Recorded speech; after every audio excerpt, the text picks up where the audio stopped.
Let me first introduce our speaker. We are very grateful to Dr. Abhijit Mishra for agreeing to give an invited talk here at COTS Command uh, Industry Track. Let me briefly introduce Dr. Abhijit. Abhijit is currently a machine learning scientist with Apple in Seattle, where he drives some of the multilingual and cross-lingual efforts in the area of Siri, which is Apple's conversational platform, as you might be familiar with. His research work at Apple and prior to this at IBM Research primarily lie at the intersection of multilingual and natural language generation, where Abhijit is very excited about semi-supervised data to text and text to text paradigm. And he's been using that for generating response and dialogue systems, preparing synthetic data for robust training of industrial NLP models.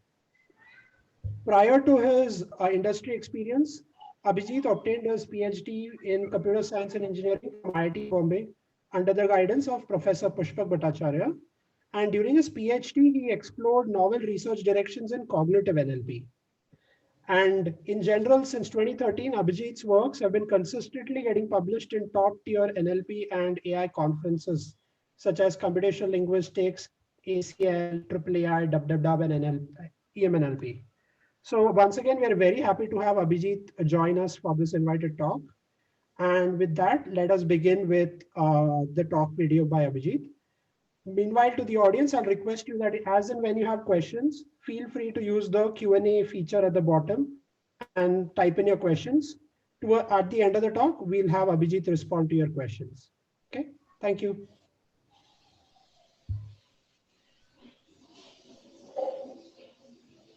Hello everyone, hope you are all doing well and thanks for joining the session. My name is Abhijit Mishra and I'm from Apple, Seattle. I'll present this industrial invited talk titled Frontiers in Natural Language Understanding for Conversational Platforms. In this talk, I share some of our recent works under the belt of Siri. If you have any questions, please make use of the virtual platforms. You can also reach out to me through email. Conversational platforms, also known as conversational AI systems like Siri, as we all know, interface between humans and ecosystems of devices such as computers, smartphones, watches, TVs, and so on. These platforms are increasingly getting used in task-oriented settings. For instance, send a message to Bob telling him that I'm going to be late intends to execute the task of sending an SMS to a person. Over the years, the popularity of platforms such as Siri has increased exponentially. As per the recent data, Siri was responsible for processing and executing as many as 25 billion requests per month. That is massive and certainly requires scaling the system across as many as 3 dimensions, such as languages, to support multiple languages and their geographical variations, devices, to support multiple devices with varying processing and displaying capabilities, and then task types like search, phone call, application launch, and so on. So it is without a doubt that maintaining scalability and accuracy across all these dimensions is of great importance. Now, with the advent of modern machine learning and deep learning techniques, it's possible to design end-to-end conversational platforms quickly by feeding huge amount of data. But systems as massive as Siri prefer to have a modular design at their core. And this is because of the development and debugging flexibility that a modular design provides.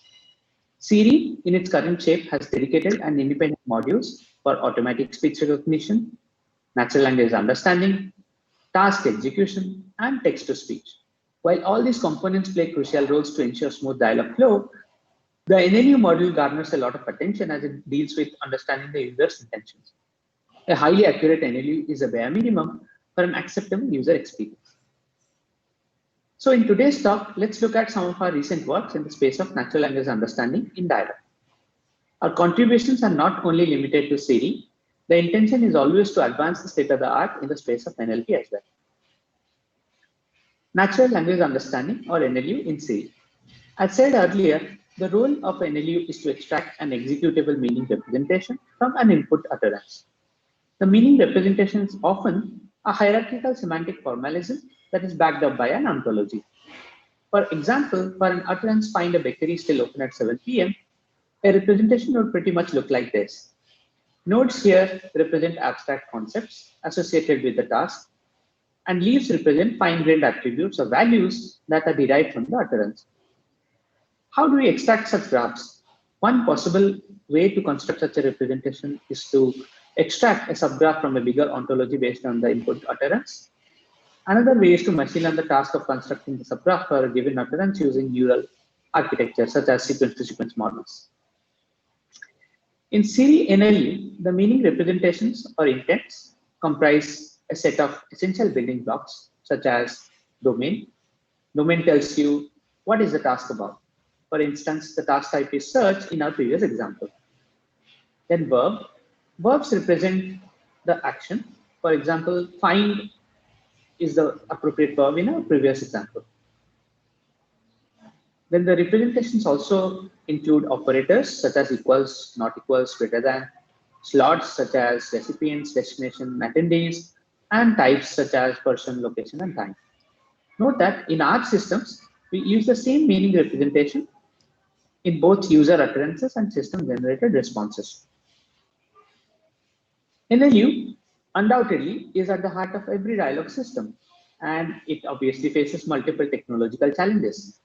Some of them are handling out of vocabulary words, handling composite queries or queries with multiple objectives, tackling multilinguality or code mixing, adapting to low resource setting.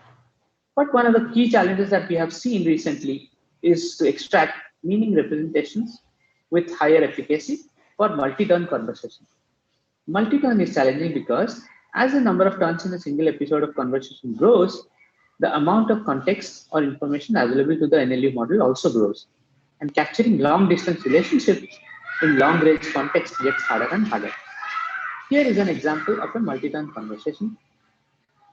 So today's talk revolves around some of the challenges we see in multi-turn conversation, like the example we saw earlier. The talk is divided into two parts. In the first part, we discuss modeling aspects for multi-turn query understanding, where the idea is to jointly model dialogue state and generation of meaning representation, also known as semantic parsing.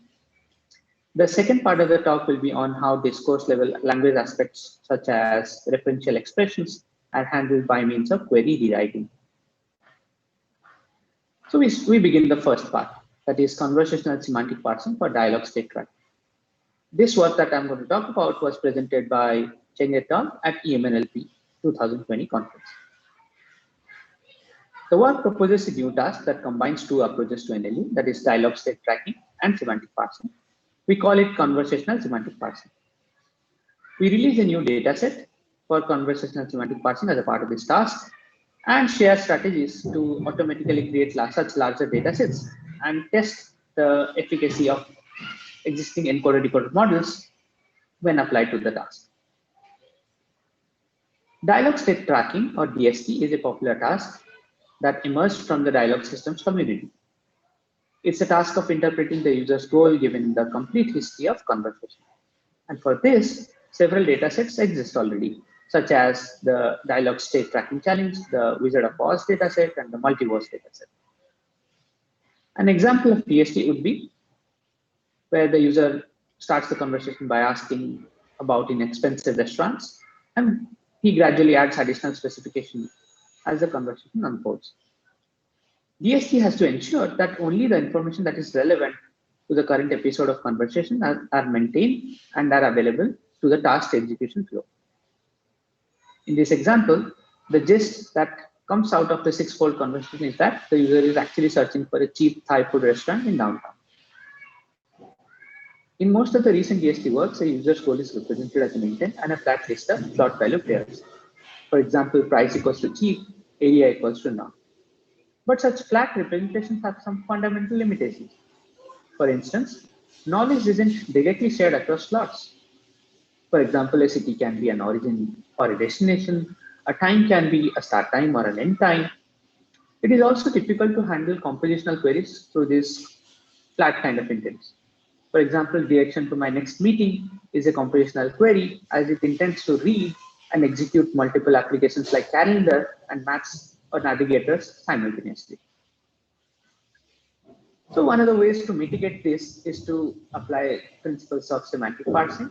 And map the sentences into a structured meaning representation space. Semantic parsing is well known. It is often done in compilers that parse program code, database queries, and other logical forms. Here are some of the examples of semantic parsing from the notable work by Dong et al. Here, the utterance, what Microsoft jobs do not require a BSCS, can be translated into a parse representation that you see in the right side that reads something like this: find J, such that J is a job, J is offered by the company, Microsoft, and J doesn't require a BSCS.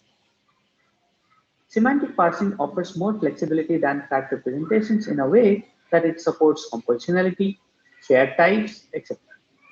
But there is very little work on applying semantic parsing to task-oriented dialogue. So the idea is this: if we combine ESP with semantic parsing, the system could do well in terms of handling conversational dynamics while not compromising on the expressive complexity. So for this, what kind of datasets do we need? A dataset for training and validating such a system would typically look like this. The labeling objective here is twofold. First, correctly annotate the dialogue state, and second, represent the meaning or intent in a hierarchical manner following an ontology. Additionally, the dataset should also provide evidences for challenging use cases such as composite queries and multi-intent queries. So what are composite and multi-intent queries? If we see the example on the left, directions to my next meeting, it represents a composite query, as it requires two task domains such as calendar and navigation to be executed. The order of execution is also not explicitly specified here.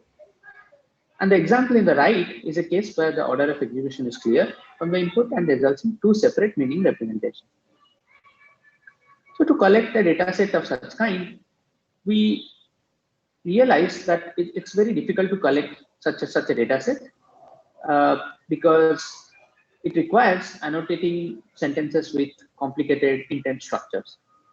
However, it is possible to leverage some of the existing datasets that we have and extend the dataset by applying techniques like template-based synthetic data generation and human paraphrasing.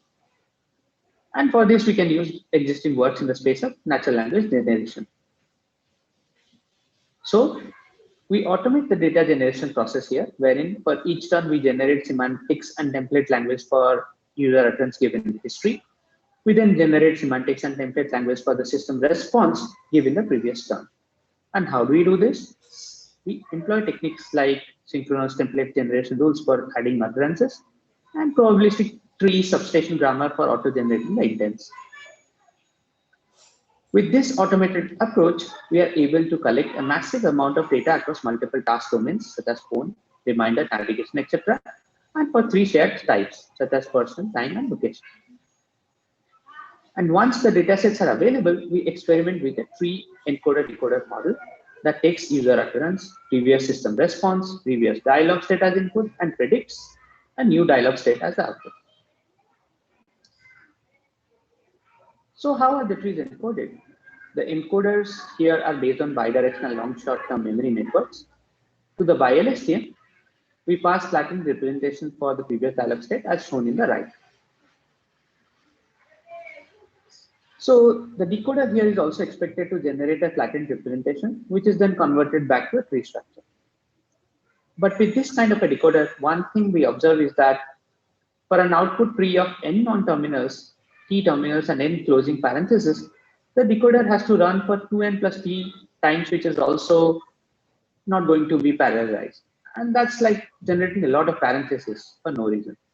So we explore an alternative decoder here, which at each time step aims to generate the label of the next tree node and a pointer to the parent of that node. And these steps can be parallelized, and overall, the number of steps can be reduced to n plus t with this approach. So our experimental setup is this: we run our experiments on the TDST test set, and we compare against three baselines, two from existing works and one where we remove parentheses and just retain the flat structure. And the results are here. In terms of accuracy, we see similar performance when the vanilla decoder and the modified decoders are used. There is absolutely no difference in terms of accuracy. But one thing that we noticed that with the modified decoder, we are able to reduce the training and decoding time by 10%. And that's a great push to have. Some results on interesting phenomena. Upon analyzing test example with more complex phenomena such as compositionality and multi-intent scenarios, we see that the accuracy of the system obviously drops for these cases. This goes to say that multi-turn dialogue modeling is still quite open-ended and requires a lot of attention. So, to summarize this part, compositional language understanding in a task-based dialogue system can be modeled with compositional meaning representation that is more expressive than a flat representation, that yields more compact kind of a learning problem, and it can also be predicted by a tree-structured decoder model. With that, we now move to the second part of the talk, which is on query rewriting for ellipsis and coreference resolution. Consider this example conversation flow: how tall is Obama, followed by where did he go to school. In this case, you clearly see that there is a usage of referential expression, and this is quite normal in conversation. But as the number of turns in the conversation grows, there is an increasing usage of referential expressions, and we see that Siri sometimes fails to resolve it. As we see in the second example, not resolving the referential expression key to Obama leads to a wrong result. The response is not even related to Obama here. Resolving referential expressions, also known as coreference resolution, is thus an important problem in multi-turn conversation. So in this work, we explore how discourse level language phenomena such as ellipsis and coreference can be tackled better through resolving and rewriting the query. For this, we introduce a data set called Question Rewriting for Conversation Context, or QRECC, and experiment with baseline models for the tasks. Such data sets are hard to find, but very essential for benchmarking. Our initial finding is that the accuracy of baseline models are far from human upper bounds, which demonstrates that the task is still quite open and requires a lot of attention in terms of both data creation and modeling. Here is one example from our dataset that contains the original question, rewritten question, and answer. So the question here is, tell me about the benefits of yoga. The answer of which is increased flexibility, muscle strength. Then the follow-up question is, does it help in reducing stress? Here it is marked as a referential expression in our dataset, and also rewritten to a form like, does yoga help in reducing stress? Then for another follow-up question, what are some of the main types?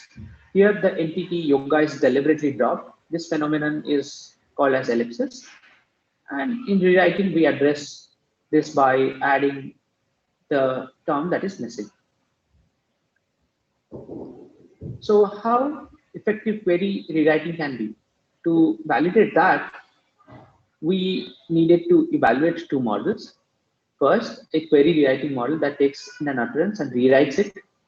And second, a question answering model that consumes the rewritten utterance, such as for answers in the passage given, and predicts an answer span that is extracted from passages. So in sum, our dataset should ideally contain the original and rewritten queries and a large collection of documents and correct answers for each query. So how we collect the data? The dataset collection is done in two stages. First is dialogue collection, where queries are formed and rewritten, and answers are also provided by human annotators. And the second task is document collection, where positive and negative passages pertaining to the queries are collected. For dialogue collection, we employ annotation tasks with a threefold objective. First, create a conversation example comprising at least 6 questions from pre-existing datasets, such as question answering in context of QAT dataset. Second, rewrite the questions without losing semantic fidelity vis-a-vis the original question. The questions that are rewritten, the rewritten forms should be semantically very close to the original question. And third, finding answers to the rewritten questions using a search engine. Annotators were also asked to provide the URLs of pages from where they collected the answers. This is quite useful for gathering documents for the second stage. So with this, we created a data set of dialogues, and the number of dialogues here is around 14K, and we create more than 80,000 question answering pairs. Upon a closer look, we observe that referential expressions in terms of pronominal references are quite reoccurring in the dataset. So how do we collect the documents? We collect both relevant and irrelevant passages to balance the training dataset. The relevant datasets were collected using the URLs provided by the recruiters, and for the irrelevant passages, we relied on the common called dataset from which we randomly sample passages. For each question in the conversation, multiple relevant passages are automatically extracted following an answer passage overlap score thresholded at 80%. Once the dataset is collected and verified, we explore various modeling options, both for query rewriting and question answering. For query rewriting, we experiment with various sequence candidates and the recent transformer variants. We also consider existing co-reference resolution systems, such as the one from Allen AI, as baselines. So we see that the transformer variant, that's the transformer plus version, which has 2 language modeling heads that produce different distributions across the vocabulary for a single time step, perform the best in terms of our evaluation metrics. The transformer model is also more stable than others in capturing context and resolving references and ellipses when the number of turns grow more and more. And now let's move to the question answering task. The question answering task is also comprised of 2 subtasks, that is retrieving the appropriate passage and finding the appropriate answer spans from the retrieved passages. For passage retrieval, we use BERT-Serrini model, and for answer span prediction, we go for a fine-tuned BERT variant. These are natural baselines for such tasks. Since multiple candidate passages and answer spans can be detected, the final answer is derived based on a combined weighted score from the retrieval model and the QA model. So the question answering results show that the QA model performs much better when the rewritten utterances are provided as opposed to the original ones. And the performance with transformer plus rewritten utterance is somewhat close to the human rewritten utterances. However, the QA accuracy is still too poor and needs a lot of attention. So to summarize this part of the talk, we addressed here query completion and rewriting. These are quite important and hard problems in conversational QA. We proposed a general purpose dataset for query rewriting, which is built upon existing conversational QA datasets.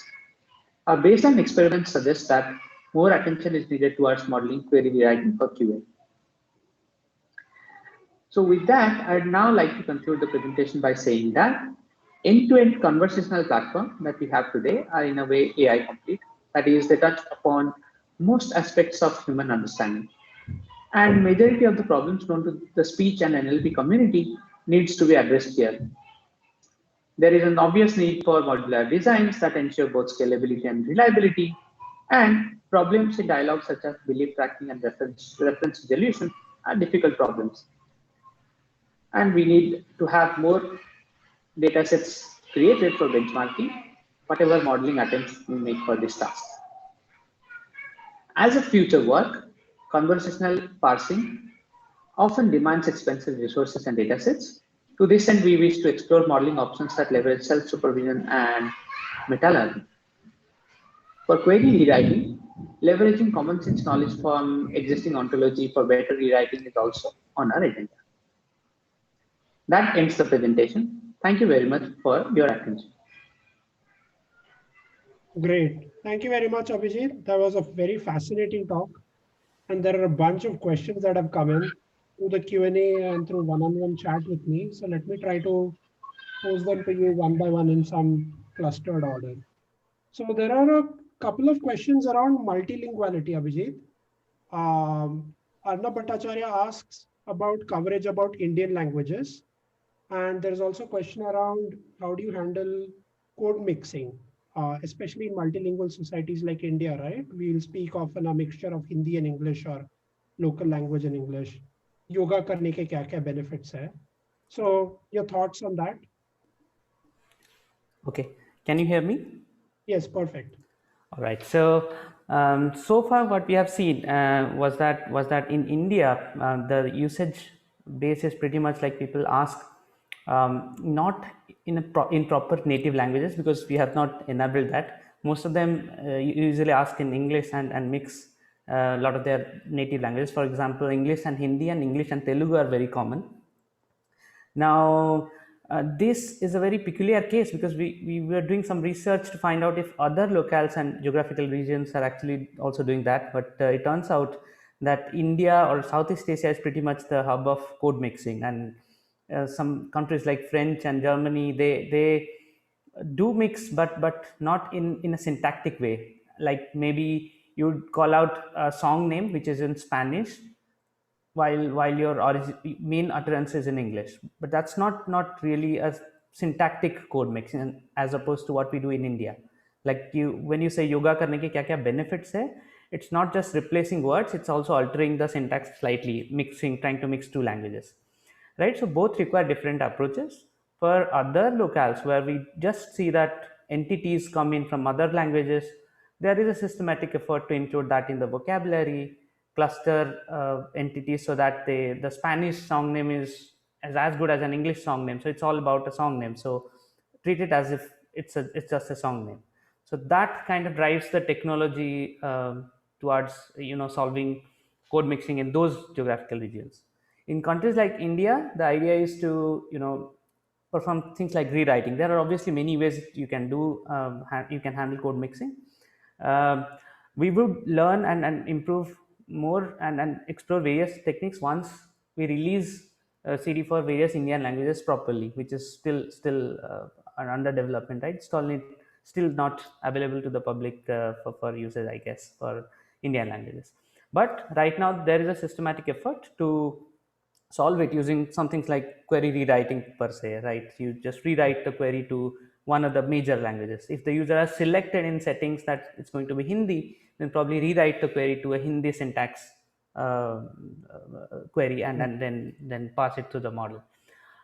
We also explore things like denoising, like train your encoder in such a way that it can handle slight variations in terms of ordering and stuff.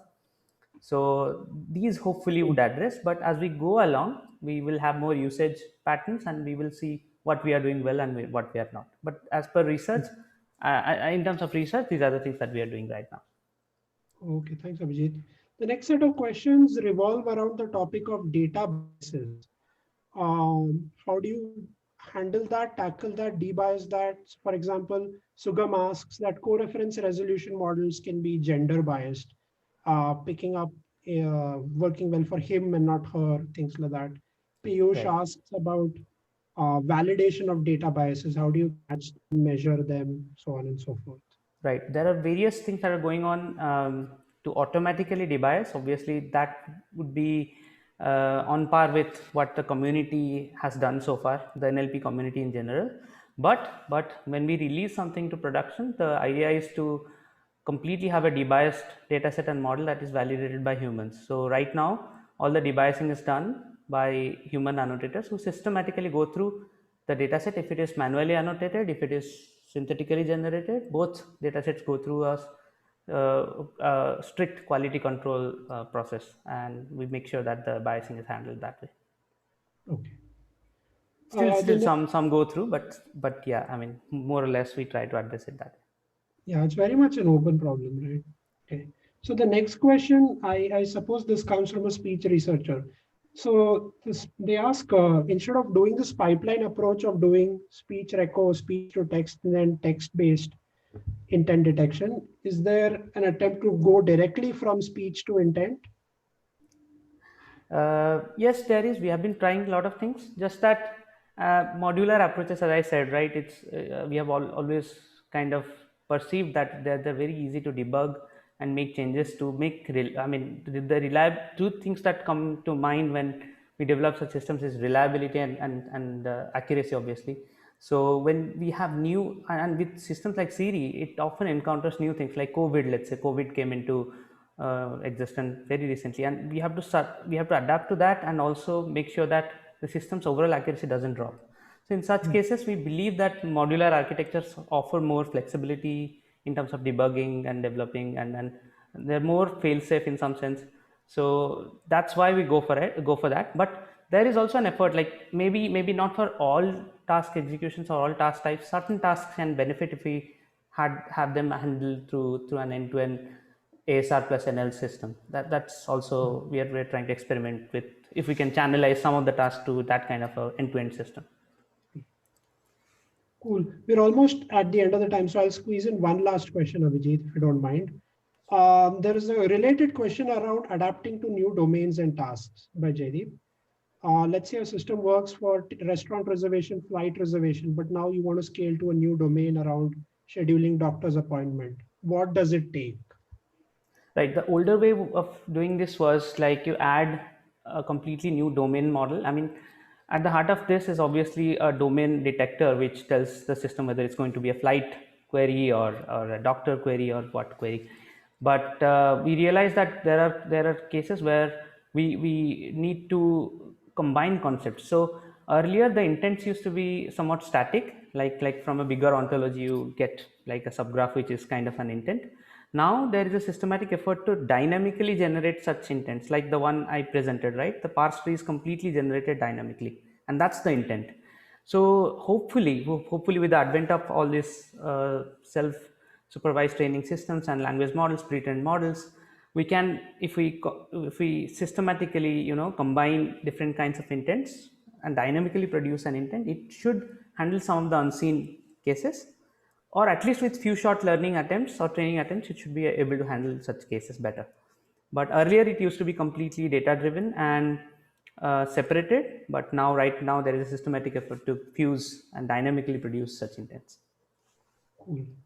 Great. Thank you, Abhijit. We can go on and on. There are so many questions, but unfortunately we are out of time, Abhijit. Please feel free to send emails. I would love to address some of the questions, definitely. Sure. I wanted to thank you once again, Abhijit, on behalf of the organizing committee. Thank you for taking the time. I know it's late for you right there on the West Coast, but thank you once again for this fascinating talk. Thank you. Not a problem. It was a pleasure. Thank you so much for attending.